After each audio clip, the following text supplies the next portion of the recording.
అందరికీ నమస్కారం. కథలపల్లకి ఛానల్కి స్వాగతం. ఇప్పుడు మనం నీకోసమే నా అన్వేషణ పార్ట్ 40 విందాం. సమీర ఆలోచనలు అర్థం చేసుకున్న సరోజ, దేవుతల్లి శారద నేను అక్క చెల్లెళ్ళం. నేను దేవుకి ఇటువైపు నుంచే కాదు అటువైపు నుండి కూడా పిన్నినవుతాను అంది సరోజ. ఆ మాట వింటూనే ఆశ్చర్యంగా ఆమె వైపు చూస్తోంది సమీర. అవును, నా పెద్ద కూతుర్ని ఇంటికిచ్చి దాని గొంతు కోసింది చాలక నా చిన్న కూతుర్ని కూడా ఇంటికే ఇచ్చాను అని చిన్నగా నిట్టూర్చింది చంద్రకళ. అమ్మా, ఏంట మాటలు, ఎవరైనా వింటే బాగోదు అంది సరోజ నొచ్చుకుంటూ. ఇందులో బాగోకపోవడానికి ఏముంది? అందరిలాగే పెళ్లి చేసుకున్నా అందరికీ అందకుండా అందరాని లోకాలకు వెళ్ళిపోయింది నా పెద్ద కూతురు. ఇక నువ్వేమో ఈ ఇంటి కోడలువైనా పని మనిషికున్నంత విలువ కూడా లేదు నీకు ఇంట్లో అంది బాధగా ఆవిడ. అసలు ఆవిడ మాట్లాడుతోందేంటో సరిగ్గా అర్థం కాకపోయినా ఒక తల్లిగా ఆవిడ ఆవేదన వెళ్ళిపుచ్చుకుంటోందని సైలెంట్గా ఉండి వింటోంది సమీర. అబ్బా, ఏంటమ్మా నీ గోల అంది విసుగ్గా సరోజ. నీకెప్పుడు నాది గోహల్లాగే ఉంటుంది.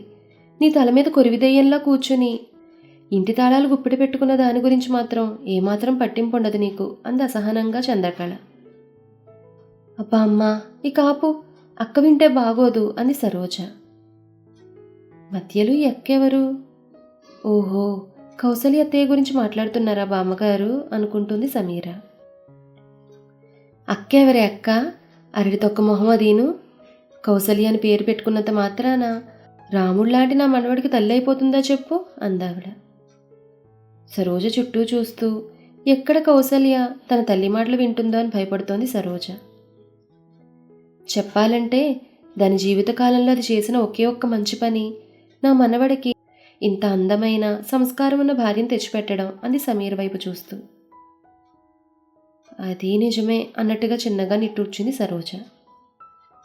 సరే బామ్మగారు, నేను వెళ్ళి కాఫీ తీసుకొస్తాను మీకు అని వెళ్తున్న సమీరను, సమీరా, నాకు కూడా కాఫీ కావాలి అన్న మాట విని అటుగా తిరిగి చూసింది సమీర. ఎప్పుడొచ్చాడో కానీ ఆ నింగిలో చంద్రయ్యలా అరనవ్వు నవ్వుతూ వీల్చైర్లో కూర్చునున్నాడు దేవు. దేవు కూర్చుంది వీల్చైరే అయినా తన కంటికి అది మహారాజ సింహాసనంలానే కనిపిస్తుంది ఇప్పుడు. ఎందుకంటే దేవు చూడడానికి యువరాజులానే ఉంటాడు కాబట్టి. ఆ అందం, ఆహార్యం, అతిశయం అని సమీర అనుకుంటుండగా పొగరు, బలుపు, కోపం, ఉగ్రం, కాస్త పిచ్చి అని అంతరా అందిస్తోంటే, ఏయ్ ఏంటా మాటలు అంది సమీర అంతని విసుక్కుంటూ. నువ్వు అనుకుంటూ ఉండేవేగా, నేనేం కొత్తగా అనలేదే అంది అంతరా. నీ తలకాయ, ఏదో కోపం వస్తే 100 అంటాం, అవన్నీ గుర్తుపెట్టుకుంటే ఎలా చెప్పు అంది సమీర. అబ్బచా, అలా వచ్చావా అంది అంతరా. రావడం లేదు, వెళ్తున్నాను కాఫీ పెట్టడం కోసం అనేసి అక్కడి నుంచి వంటగది వైపు వెళ్ళిపోయింది సమీర. వంటగదికి వెళ్ళిన సమీర కాఫీ కలిపి వాటిని కప్స్లో పోసి ట్రేలో పెట్టి వెనక్కి తిరిగేసరికి తనకెదురుగా అదే నవ్వు నవ్వుతూ కనిపించాడు దేవు. అతను అరనవ్వును చూస్తూ అలానే నిలబడి ఉండిపోయింది సమీర. సమీరను చూసిన అంతరా, దీని పరవశం పక్కింటికెళ్ళా, ఈ పిచ్చి మొద్దు ఒక్కర నవ్వుకితగాడి పడిపోయేలా ఉంది.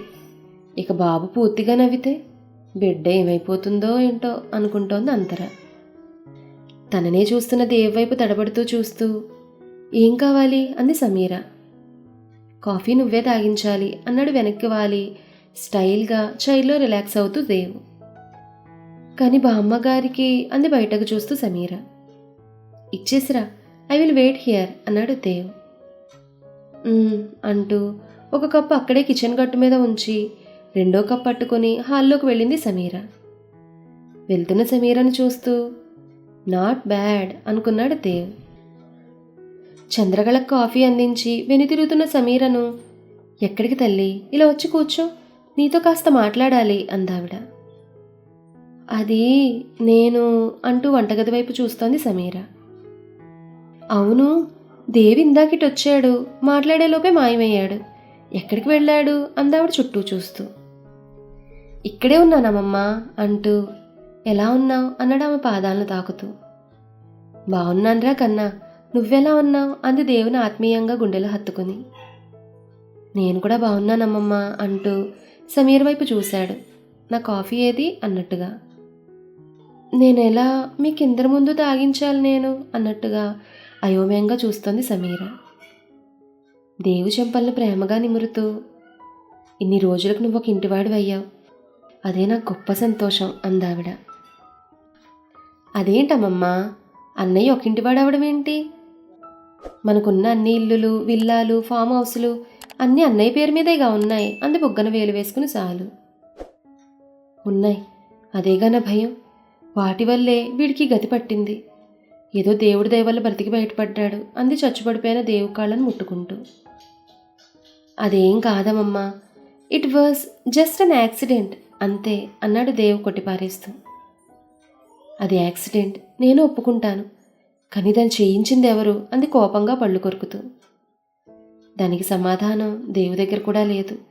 అందుకే అతను ఏం సమాధానం చెప్పకుండా సైలెంట్ అయిపోయాడు. అమ్మా, ఇక టాపిక్ ఆపేసే అంది సరోజ. సరోజ అలా అండంతో చిన్నగా నిట్టూర్చి, వదలక పట్టుకునుంటే మాత్రం ఏం లాభం చెప్పు అంటూ, అది సరేరా, ఇంటికి నా మునిమనవడెక్కడా అంది చుట్టూ చూస్తూ.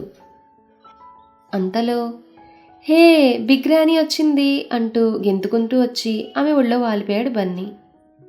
బన్నీ ముఖమంతా ముద్దులు పెడుతూ అతను ముద్దు చేసే పనిలో పడిపోయింది ఆవిడ. వాళ్ళిద్దరినీ మురిపెంగా చూస్తూ ఉండిపోయారు సరోజ, సాలులు. బామ్మగారు ఏం మాట్లాడుతున్నారు? దేవుగారికి యాక్సిడెంట్ నార్మల్గా అవ్వలేదా? ఎవరో కావాలని ప్లాన్ వేసి చేశారా అని ఆలోచిస్తోంది సమీర. ఆలోచిస్తూ ఎటో చూస్తున్న సమీర వైపు చూసి, నేను మన రూమ్కి వెళ్తున్నాను, కాఫీ అక్కడ పట్టుకుని రా అని చెప్పి అక్కడి నుంచి వెళ్ళిపోయాడు దేవ్. దేవ్ ఆర్డర్ వేసాక చేయాలి కదా అనుకుంటూ వంటగది వైపు వెళ్ళి చల్లారిపోయిన కాఫీ కప్ వైపు చూసి మరో కప్ కాఫీ కలుపుకుని దేవ్ గది వైపు వెళ్ళింది సమీర. సమీర గదిలోకి వెళ్ళేసరికి దేవ్ ఆఫీస్కి వెళ్ళడానికి రెడీ అవుతున్నాడు. అతనికి మైకేల్ హెల్ప్ చేస్తున్నాడు. సమీర రావడం చూసిన మైకేల్, నేను కిందకి వెళ్ళి వెయిట్ చేస్తుంటాను, మీరు వచ్చేయండి బాస్ అని చెప్పి అక్కడి నుంచి వెళ్ళిపోయాడు. వెళ్తున్న మైకేల్ వైపు చూస్తూ, కాఫీ తాగుతావా భయ్యా అంది సమీర. వద్దు మేడం అని చెప్పి అక్కడి నుంచి వెళ్ళిపోయాడు అతడు. మైకేల్ వెళ్ళిపోయాక దేవ్ వైపు తిరిగింది సమీర. అతని కళ్ళు ఎర్రగా ఉన్నాయి. వాటి అర్థం అతని కోపం వచ్చిందని. కానీ కోపం రావడానికి కారణం ఏమిటా అని ఆలోచిస్తోంది సమీర. నీ పతికి కోపం రావడానికి పెద్దగా కారణాలు అక్కర్లేదు సమీ. చీమ చిటుక్కుమన్నా, దోమ గుటుక్కుమన్నా ఇట్టే కోపం వచ్చేస్తుంది గురుడికి. ఇప్పుడు అది కాదు ముఖ్యం. ముందు కాఫీ అతను కుగ్గుపట్టి బ్యాగ్ తగిలించి ఆఫీస్కి పంపు అని హితబాధ చేసింది అంతర.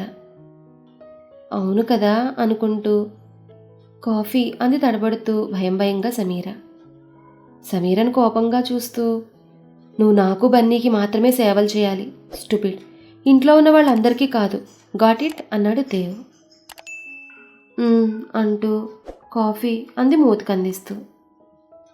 కాఫీ వేడిగా ఉండడంతో కాఫీ ఒక సిప్ చేయగానే దేవ్ మూతి కాలింది. వెంటనే ఔచ్ అన్నాడు పెదవులను ముట్టుకుంటూ. ఏమైంది అంది తత్తరపాటుగా కాఫీ కప్ కింద పెడుతూ. ఏమవుతుంది, నీ ప్లాన్ సక్సెస్ అయింది అన్నాడు దేవ్. వాట్, నా ప్లాన్ సక్సెస్ అవ్వడం ఏంటి అంత అమాయకంగా చూస్తూ సమీర.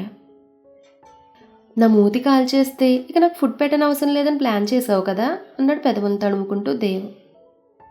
అయ్యో, నేను అలా అనుకోలేదండి అని బాధపడుతూ దేవు పెదవులను చేత్తో తాకుతూ పరిశీలిస్తుంటే ఆమె కళ్ళల్లో బాధ స్పష్టంగా కనిపిస్తున్నా కావాలనే ఇంకా ఏడిపించాలనుకుని, డోంట్ టచ్ మీ అన్నాడు కోపంగా ఆమె చేతిని వెనక్కి తీస్తూ దేవ్. దేవ్ అలా చేసేసరికి సమీర కళ్ళల్లో నీళ్లు తిరిగాయి.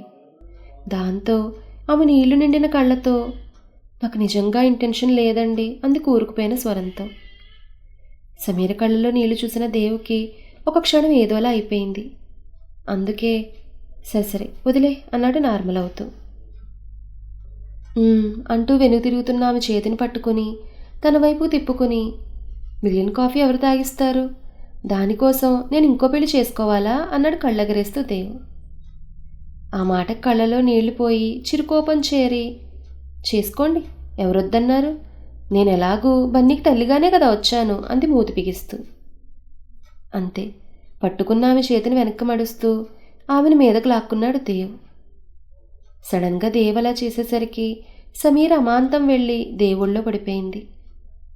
ఒళ్ళో పడ్డ ఆమెను పూర్తిగా చేతులతో బంధిస్తూ, ఎలా జరిగినా మనకి పెళ్ళైతే జరిగిపోయింది. సో నీకు నేను, నాకు నువ్వు, మనకి బన్నీ. అంతేకాని కల్లో కూడా ఇంకో పెళ్లి చేసుకోమని నువ్వు అనకూడదు. గాట్ ఇట్ స్టూపిడ్ అన్నాడు కోపంగా.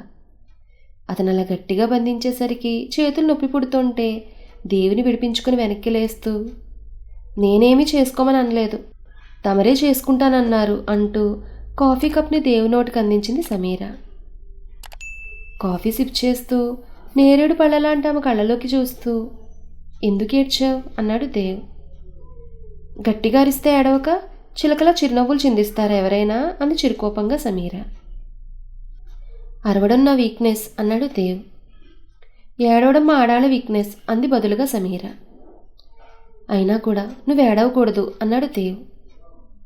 నేను ఏడవకూడదంటే తమరు అరవకూడదు అంటూ కాఫీ తాగించేయడం పూర్తవడంతో ఖాళీ అయిన కప్పట్టుకుని వెనక్కి తిరిగి ఆమె చేయి పట్టుకుని ఆపాడు దేవ్. ఇప్పుడేమైంది మహానుభావా అంది వెనక్కి తిరిగి కళ్ళతో. పెదవుల్ని క్లీన్ చేయి అన్నట్టుగా సైగ చేశాడు కళ్ళతోనే. రామచంద్ర అని అనుకుంటూ తన చీర కొంగుతో అతని పెదవుల్ని తుడిచి, చాలా అంది కాస్త అసహనంగా.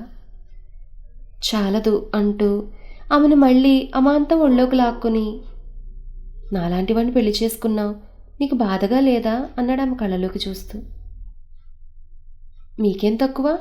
అందం, డబ్బు, హోదా, పొగరు అని అనబోయి నాలిక ఖర్చుకుని, అదే అన్నీ ఉన్నాయిగా అంది చిన్నగా సమీర. అన్నీ ఉన్నా ఒక భర్తగా నేను చేయాల్సిన కొన్ని పనులు చేయలేను కదా అన్నాడు లోగొంతుకుతో. ఆ మాటకి ఏం మాట్లాడాలో తెలియక గుటకలు మింగుతూ, నేనెప్పుడూ అలా అనుకోలేదు. అండ్ మన పెళ్ళనేది కొన్ని కారణాల వల్ల జరిగింది కాబట్టి భార్యాభర్తలుగా మనం అన్నీ నిర్వర్తించాలని లేదు అంది అతను ఒళ్ళోంచి పైకి లేస్తూ. లేస్తున్న ఆమెను మళ్ళీ వెనక్కి లాక్కుని హత్తుకుంటూ, నీకు నా నుండి ఏమీ వద్దా అన్నాడు అదోలా చూస్తూ. అతని చూపులకి సమీరకి ఏదో గుర్తొచ్చింది. అంతేకాదు, తన జీవితంలో జరిగిన ఒక పెద్ద సంఘటనను అతనికి చెప్పకుండా దాచిపెట్టి అతన్ని పెళ్లి చేసుకున్నందుకు మొదటిసారిగా ఆమెలో పశ్చాత్తాపం కూడా కలిగింది.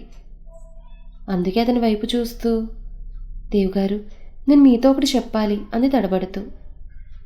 ఏంటది అన్నాడు చిన్నగా. అది అంటూ సమీర చెప్పేలోపు డాడా, మమ్మీ అంటూ గదిలోకి వచ్చిన బన్నీ సమీర దేవుళ్ళో ఉండడం చూసి నేను అంటూ పరుగునొచ్చి సమీర ఒళ్ళో దప్పును కూర్చున్నాడు బన్నీ. బన్నీ అలా కూర్చోవడంతో సమీర దేవుకి మరింత దగ్గరైంది. అంతేకాదు, దేవు శరీరం ఆమె వీపుకు మరింత దగ్గరగా తగులుతుంటే ఆమెలో ఏదో భావనలు రేగుతున్నాయి. అంతలో తన మీద కూర్చున్న ఇద్దరినీ హ్యాండిల్ చేయడానికి అన్నట్లుగా దేవు తన చేతులను అటు ఇటు కదుపుతుంటే అతని చేతులు సమీర ఒళ్ళంతా తాకుతూ ఇంకా ఆమెకు ఇబ్బందిని కలిగిస్తున్నాయి. అందుకే దేవుగారు ఆగండి అంటూ, బన్నీ నువ్వులే, మమ్మీకి నొప్పిగా ఉంది అంటూ బన్నీని తన ఒళ్ళోంచి కిందకి దించి తన దేవుళ్ళలో నుంచి పైకి లేచి అక్కడ ఇంకొక క్షణం కూడా ఉండలేక కిందకి పరుగులాంటి నడకతో వెళ్ళిపోయింది సమీర. ఈ సమీరకి ఏమైంది అనుకుంటుండగా డాడా నేను అంటూ తండ్రి ఒళ్ళో మళ్ళీ కూర్చుని గారాలు పోతున్నాడు బన్నీ. అంతలో మైకేల్ వచ్చి ఆఫీస్కి టైం అయిందని బన్నీని ఎత్తుకుని దేవు ముందుకు వెళ్ళడానికి దారినిచ్చాడు మైకేల్. కిందకొచ్చేసిన సమీర వంటగదిలోకి వెళ్ళి ఫ్రిడ్జ్లో నుంచి ఒక బాటిల్ నీళ్లు తీసుకుని వాటిని గటగటా తాగేసి రొప్పుతూ, నాకేమైంది? దేవుగారి చేతులు నన్ను తాకుతుంటే నాలో ఎప్పుడూ కలగని అనుభూతులు కలుగుతున్నాయి. అంతేకాదు, ఇది వరకెప్పుడో కలిగిన భావనలు కూడా కలుగుతున్నాయి అనుకుంటోంది సమీర. మరి ఆ తర్వాత ఏం జరిగిందనేది నెక్స్ట్ ఎపిసోడ్లో తెలుసుకుందాం. ఈ కథ మీకు నచ్చితే లైక్ చేయండి, షేర్ చేయండి, కామెంట్ చేయండి. అలాగే మన కథల పల్లకి ఛానల్ని సబ్స్క్రైబ్ చేసుకుని పక్కనే ఉన్న బెల్ ఐకాన్ని క్లిక్ చేయడం మాత్రం మర్చిపోకండి. ధన్యవాదాలు.